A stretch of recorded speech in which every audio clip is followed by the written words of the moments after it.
What's poppin', everybody? Do I start every video with a clap like this? I think I do. I don't know. I'm gonna work on that. I don't know what I'm doing. I decided I'm gonna make this video literally in the middle of a emotional warfare. Something's happening inside me. All right, so I struggle with anxiety and depression, and sometimes some of my actions are dissociative and I'm not even aware that they're happening. And so then people will tell me, and accountability is there. And it's never any like big thing. I'm not totally like not there. Like unless I've been like in a high intense, like a high stress situation. Like I was in an abusive relationship and I dissociated, and had no at all idea what was happening. It wasn't even one of those I'm watching myself do it kind of things. I literally just did not know what was happening. And so those moments are those moments. This isn't one of those moments. This is one of those, I feel triggered by something, and to keep myself from kind of falling into like a depressive thing, I decided I was gonna make a video. Earlier today, I didn't have the urge to write, and I forced myself to write. So right now I'm having kind of a moment, and I'm forcing myself to make this video, and I'm going to post this video no matter what it looks like and whatever, because maybe it'll be something I can come back to make myself feel better. But basically, I'm triggered, right? And I was angry, yes.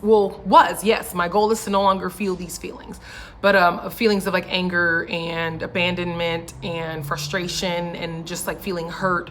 All of those feelings, they're here and they're in my body. And some of these feelings in my body are real and valid, and some of them are further extensions of something else. So like anger, for instance, isn't necessarily real. It's just a result of another emotion that I'm afraid to feel. So I'm working on that.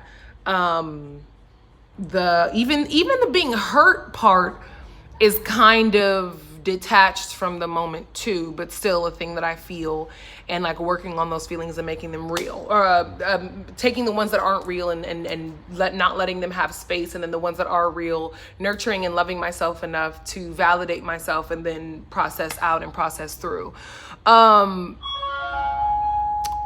When I get triggered, I get a knot in my throat. If I am triggered enough, I struggle with speaking.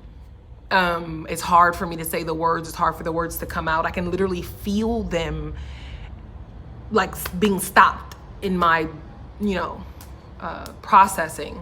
So that's something that I deal with. And I believe that if I would not have disrupted the moment with making this video, I probably would just continue to like go down and down and down and down and down in my feelings. And I'm not trying to be there. Growth is ugly, and I'm not gonna say it's hard, because that implies that it can't be done by some people. I don't think that it's hard, but to make people feel better about what to expect when they choose to grow, sure, I'll say it's hard. But it's even harder choosing not to grow when everything around you is changing and is requiring you to be a better person for what you want in life. That's hard. It's hard trying to be the fucking same when the universe or whoever your higher power is, or whether it's your spirit or your subconscious, whatever is telling you to change and grow and you won't. That's hard. That's hard because you feel out of place, and you are. Like, that's a fact about it. The minute I started to speak how big of a person I am to myself and in my own life, and feeling like I had outgrown some things, was the minute that everything around me started to change. And from the outside looking in, sure, it would look like things became like worse, but that's not necessarily what it is. It's just that where I was before, I couldn't even be there. Like I couldn't be in my body for a whole event. If an event was 5 hours long, I was present for maybe 30 minutes of it. And whoever represented me, I'm watching myself be represented. I'm not saying how I really feel. I'm not laughing at things that I think are funny, or I'm laughing at things that I don't think are funny just to make people feel better.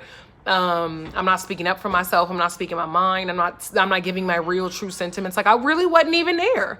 Like, if I really had to think about, it wasn't like I was in a far off land. I just wasn't present, just not in the room. And I'm pretty sure there are people who have known me or who know me now that can attest to that. Like, yeah, like I was always totally capable of being joyful and like fun and social and all that shit, but not present enough to remember shit, not present enough to remember everything. You know what I mean? The things that I remember are often traumatic. Most of the things that I remembered strategically, intentionally. Things that I knew somebody would throw in my fucking face, I remembered. If somebody ever did something for me, I remember it. And I remember every aspect of it because I want to make sure I'm held accountable, because people around me have always been like, well, I did all this for you. And when I say people, I mean my parents. You know, when your parents condition you to make you feel bad when people do things for you, you stop asking for things, you stop accepting things. And even more so, when someone does something for you, whether you asked or not, you remember it in a place that you automatically start to force yourself to feel guilty. So all of this to say, the moment that I had before I made this video, I did not want to be there. I didn't want to be in that space. And that's a decision that I have to make. And I can't say that everyone who has anxiety and depression have to make these same decisions, because it's not possible for everybody.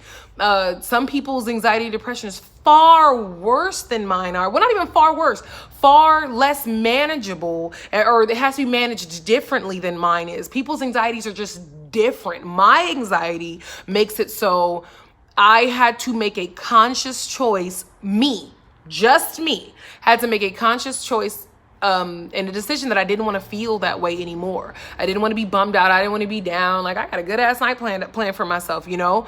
And nothing's going to take that from me. No one's going to take my joy away from me. And I really just had to disrupt it. I think I figured out what I got to do when I have these feelings. I have to disrupt the feelings with creating something, or just, you know, making a video and throwing it out there and see what happens. I mean, honestly and truly, the more that I talk, you know, because I in my first video, I told y'all about my homegirl, Andrea, or my sister, Andrea. The more I talk to Andrea and people who watch YouTube, the more it's being affirmed that these conversations, or this information has to be heard. Like, people who have this experience have to know that there are some coping skills that are a little bit unconventional, you know? That's something that I wanted heavily out of therapy. I wanted my therapist to give me coping skills. I wanted to know what to do when I felt the things that I felt that usually would send me spiraling. So in this particular situation, while no therapist made the suggestion, I made the suggestion for myself, and I decided that when I have feelings, I have to disrupt them somehow so that I can process them on a higher level. Because now that I've done this video, I feel calmer, I feel more relaxed. When I'm done, I'll be able to write more of what I feel. And chances are I'm not gonna be feeling that way at all. That's another thing that's been happening lately. I'm gonna wrap this video up right now. Last thing. Something that's been happening lately is when I feel my